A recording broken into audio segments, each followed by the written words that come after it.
So, growing up involves missing out. Repeated, numerous missing out.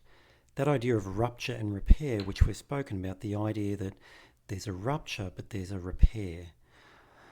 I was hungry, rupture, you fed me, repair. You left me, rupture, you came back, repair. You disagreed with me or said no, but we repaired it, we're okay. So all of development is rupture and repair. And so, of course, your children will experience grief. A good parent helps their child to gradually experiencing missing out. And so understanding the stages of grief can help explain some of what our children are going through. So the stages of grief, many of you will have heard some of this.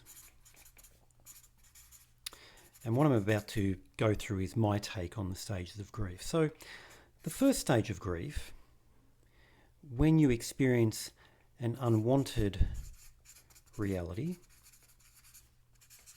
the first way of coping with this unwanted reality is to deny that reality.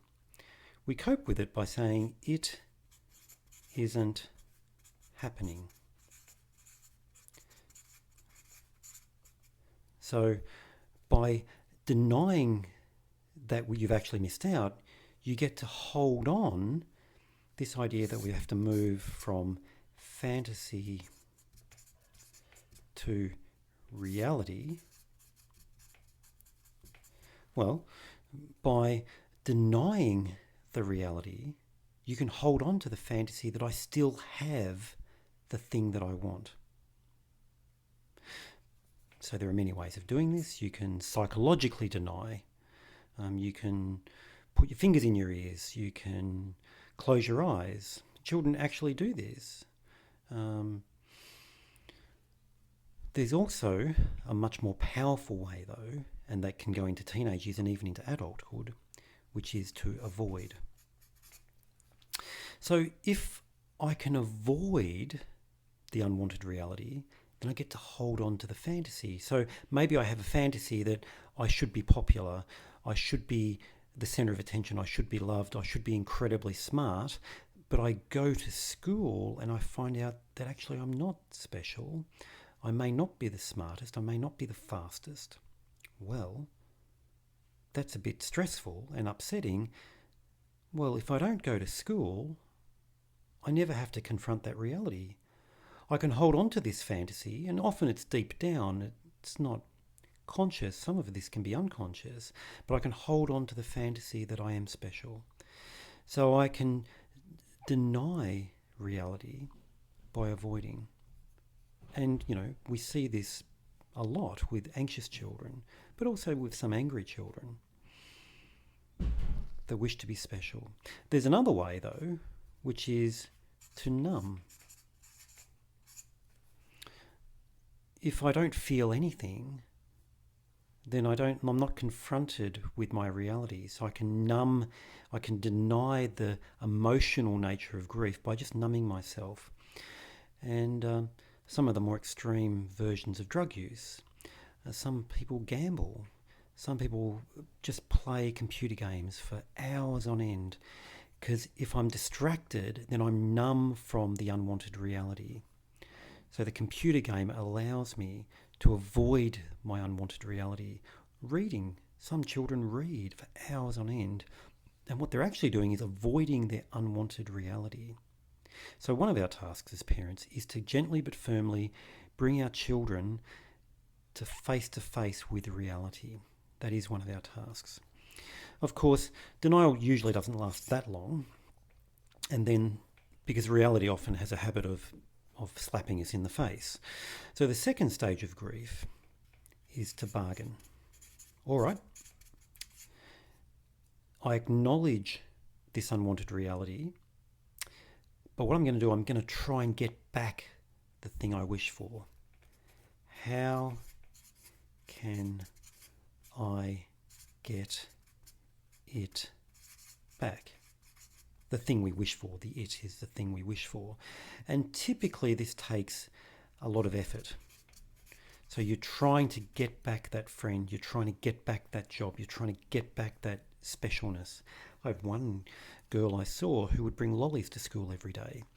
And what she was trying to do was trying to be special by bringing lollies, and maybe then people will see her as special or want to be her friend. The reality was these particular girls didn't want to be her friend. But she tried really hard to get back to that wish of having them as a friend. Of course, you can imagine it didn't work in the end.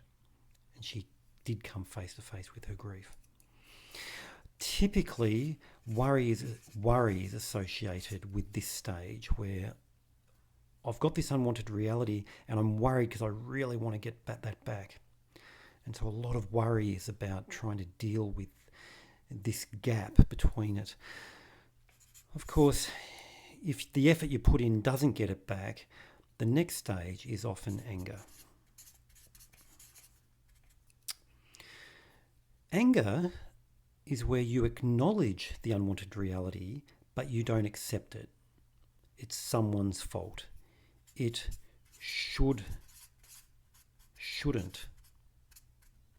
have happened.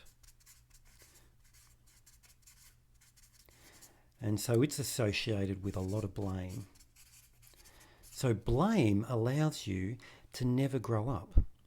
By staying angry at someone, you never actually have to give up how you think it should have been. You acknowledge the reality, but you don't accept it.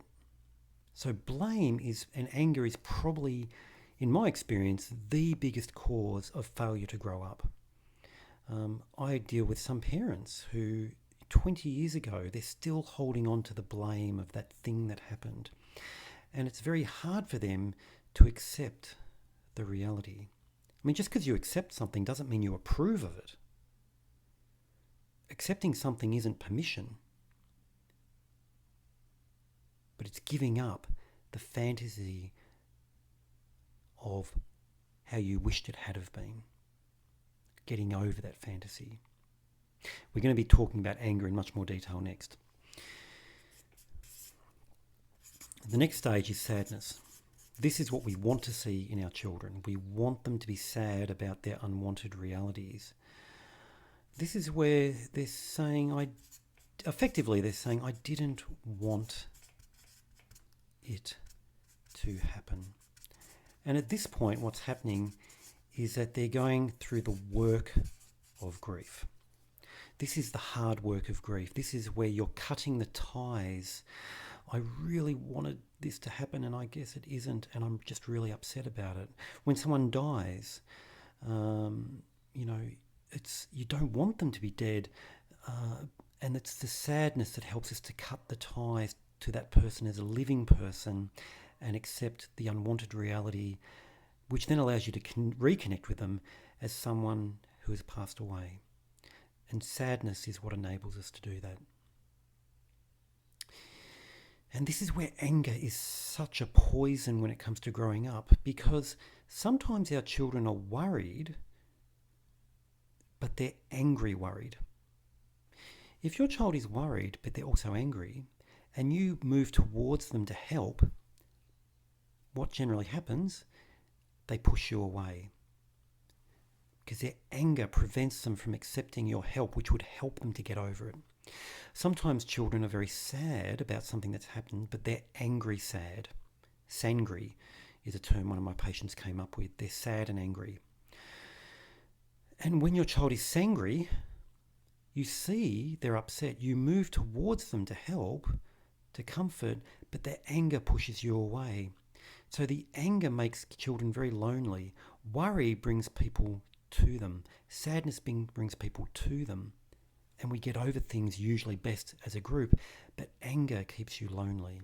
And that's why this will be the next video. What we would wish for our children is to get to, and for ourselves, is to come to acceptance. Oh well,